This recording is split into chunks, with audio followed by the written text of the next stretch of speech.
Hello प्यारे बच्चों, फिर आज हम एक नए वीडियो के साथ जुड़े हैं। आप लोग कल भी मैंने पढ़ाया था भूगोल के बारे में, जियोग्राफी चैप्टर 1 के बारे में। आज भी उसी चैप्टर के बारे में डिस्कस करेंगे।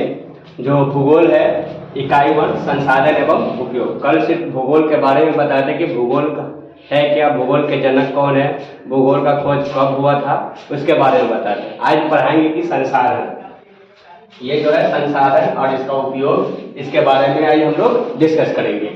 तो आज हम लोग डिस्कस जो करने वाले हैं, संसाधन को परिभाषित करें। संसाधन किसे कहते हैं? हमारे पर्यावरण में उपस्थित, पर्यावरण जहां हम लोग अपना अस्तित्व रखते हैं, जहां हम लोग अपना जीवन यापन करते हैं, ये पर्यावरण है। हम लोग जहां रह रहे हैं ये एक पर्यावरण में रह रहे हैं। पर्यावरण में उपस्थित वे सारी वस्तुएं, सब लोग जान रहे हैं कि वस्तु कलम, कॉपी, डेस्क, बेंच, गाड़ी, घोड़ा, जो भी ये सब क्या है, ये सब वस्तु है।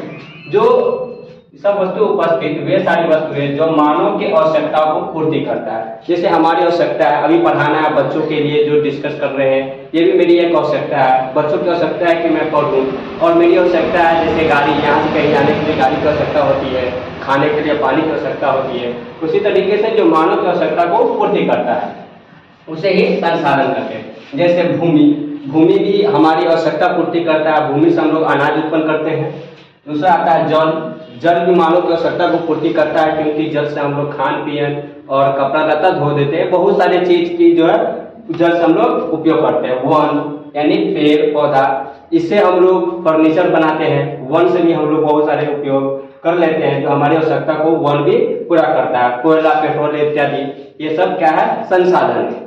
उसका बाद आते हैं हम लोग संसाधन के प्रकार पढ़ेंगे। ये संसाधन के प्रकार है क्या, संसाधन कितने प्रकार के होते हैं, तो संसाधन के बारे में पढ़ेंगे। तो उत्पत्ति के आधार पर संसाधन के कितने प्रकार होते हैं?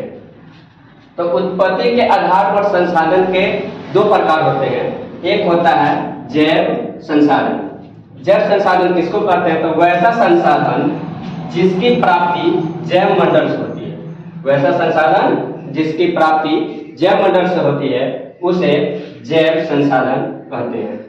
जैव संसाधन में सभी जीवों के लक्षण पाए जाते हैं। जैव संसाधन के अंतर्गत जीवों के लक्षण पाए जाते हैं, जैसे मानव, पशु, पक्षी, फल, फूल, तना, जल इत्यादि।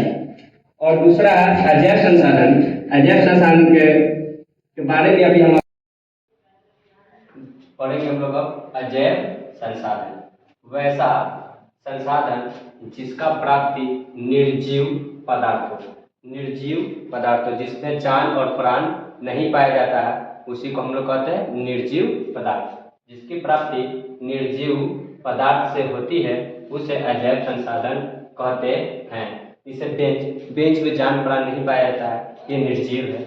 निर्जीव है बेंच, कलम, कॉपी, पंखा, कोयला, ऊर्जा इत्यादि। तो अगली वीडियो में फिर हम लोग देखेंगे। जब तक यहीं तक समाप्त करते हैं। धन्यवाद।